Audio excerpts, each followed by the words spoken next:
বেশি হচ্ছে এডিক্টেড, মানে তারা এত কোনো এখানে তো কোনো বার নেই, তারা সব কিছুই দেখছে অ্যান্ড এভরিথিং। আর মিডিয়া কমিউনিকেশন সেক্টরে আমি কাজ করেছি, ওখানে দেখলাম যে নেগেটিভ নিউজ কখন আসবে, কী আসবে, মানে পজিটিভের মতো তারা নেগেটিভটা খুঁজে বের করে সেটা হাইলাইট, ভায়োলেন্স চারপাশে এত বেশি।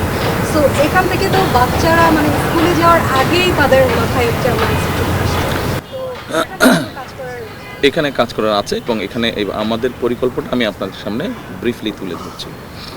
দেখুন, আমরা আব্বার সময় শহীদ জিয়া রহমানের সময় নতুন কুড়ি নামে একটা অনুষ্ঠান ছিল, এটা অবশ্য ইন্টারিয়াম গভর্নমেন্ট আবার চালু করেছে। হ্যাঁ, আমরা আমাদের পরিকল্পনা, আমাদের স্পোর্টস নিয়ে একটা পরিকল্পনা আছে। এই স্পোর্টসের পরিকল্পনা আমরা বলেছি আমরা নতুন কুড়ির সাথে, নতুন কুড়িটা কালচার অ্যান্ড আর্ট ছিল শুধু যখন প্রথম চলেছে, এখনও আছে, কিন্তু এই নতুন কুড়ির সাথে আমরা স্পোর্টসটা অ্যাড করতে চাইছি।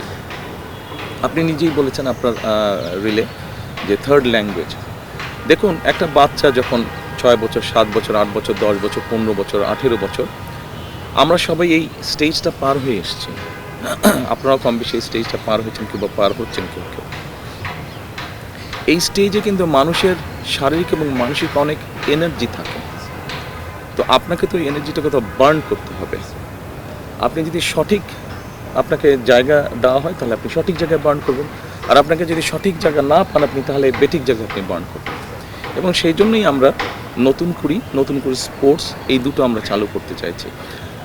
আমরা আমাদের এডুকেশন সিস্টেমটাকে যেভাবে সাজাতে চাইছি, যেমন ধরেন স্কুলে এখন সে ভূগোল সাবজেক্ট আছে, জিওগ্রাফি সাবজেক্ট আছে। নর্মালি জিওগ্রাফি সাবজেক্টে খুব এখন 100 মার্ক আছে। আমরা ওই 100 মার্ক থেকে সে 30 মার্ক বের করে আনব। 30 মার্ক বের করে এনে আমরা গভর্নমেন্ট থেকে ধরেন 5টা স্পোর্টস রাখবো, 5টা স্পোর্ট যেগুলো আমাদের বাচ্চাদের হেলথ এবং সব কিছু অ্যালাউ করে, এরকম 5টা। আমি যদি বলি ম্যারাথন করতে হবে, আমাদের জেনেটিক্যালি আমরা ম্যারাথন কমপ্লিট করতে পারবো না, এটা আমাকে জোরাজোরি করে লাভ নেই। বাট যেগুলোতে আমাদের বাচ্চারা ভালো করবে, এরকম 5টা স্পোর্টস বা 6টা স্পোর্টস আমরা বের করে আনবো। প্রাণ সসের মাখামাখি টেস্ট বার্গারকে করে তোলে আরো ইয়ামি, আরো জোস। প্রাণ সসের বস। ওই বাচ্চাটাকে আমরা সিলেবাসের মধ্যে স্পোর্টসটা অ্যাড করবো, অর্থাৎ যার যেটা ভালো লাগে খেলবে, কিন্তু খেলতে হবে, একটা স্পোর্টস তাকে কম্পালসারি নিতেই হবে এবং ওই স্পোর্টসে তাকে পাস করতে হবে। ও পাস ফেলের ব্যাপার থাকবে কিন্তু ওখানে, এটা যে সে জাস্ট ইচ্ছে হলে করলো, ইচ্ছে হলে করলো না তা না। আপনি থার্ড ল্যাঙ্গুয়েজ যেটা বলেন, থার্ড ল্যাঙ্গুয়েজে কিন্তু তাকে পাস করতে হবে। আমরা আর্ট অ্যান্ড কালচারটা রাখতে চাইছি।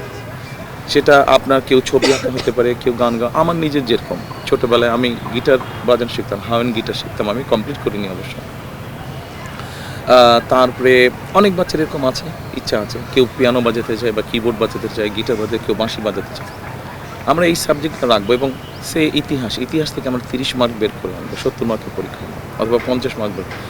তাকে সে যেটাই একটা তাকে নিতে হবে, হয় বাঁশি বাজানো নিতে হবে, অথবা তাকে গান গাওয়া শিখতে হবে, অথবা তাকে কবিতা আবৃত্তি শিখতে হবে। অর্থাৎ একটা আর্ট বা কালচার তাকে প্র্যাকটিস করতেই হবে। সো আপনি যখন একটা বাচ্চাকে এই জায়গায় ব্যস্ত করে ফেলবেন, তখন কিন্তু ওই যে ইন্টারনেটে ঢুকে ব্রাউজ করে, এটা থেকে কিছুটা হলে তাকে তো এইদিকে সময় দিতে হবে, কারণ পাস ফেলের ব্যাপার আছে, তো এখানে সে সময় দিবে। এবং আমরা ইনশাআল্লাহ গভর্নমেন্ট ফর্ম করলে আমরা education ministry, cultural ministry, science and technology ministry and sports ministry, এই 4টাকে আমরা একটা টিম করে কাজ করব। আগে যখন আমরা ছোট ছিলাম, আমি জানি আপনারা দেখেছেন কিনা, বাট আমরা যখন ছোট ছিলাম পত্রিকা খুললেই আমরা দেখতাম বিভিন্ন স্কুলের মধ্যে স্পোর্টস কম্পিটিশন হচ্ছে, কালচারাল কম্পিটিশন হচ্ছে, বিভিন্ন রকম কম্পিটিশন হচ্ছে, কেরাত প্রতিযোগিতা হচ্ছে। এখন সেভাবে চোখে পড়ে না। আমরা যাচ্ছি বছরে মোটামুটি 12 মাসের মধ্যে 10 মাস বাচ্চাদেরকে আমরা ব্যস্ত রাখবো। আপনি পড়ালেখাটাকে আমরা একটু ফান হিসাবে নিয়ে আসতে চাচ্ছি, ইজি করে আনতে চাচ্ছি। আমি খুব স্টুডেন্ট কখনোই ছিলাম না, তো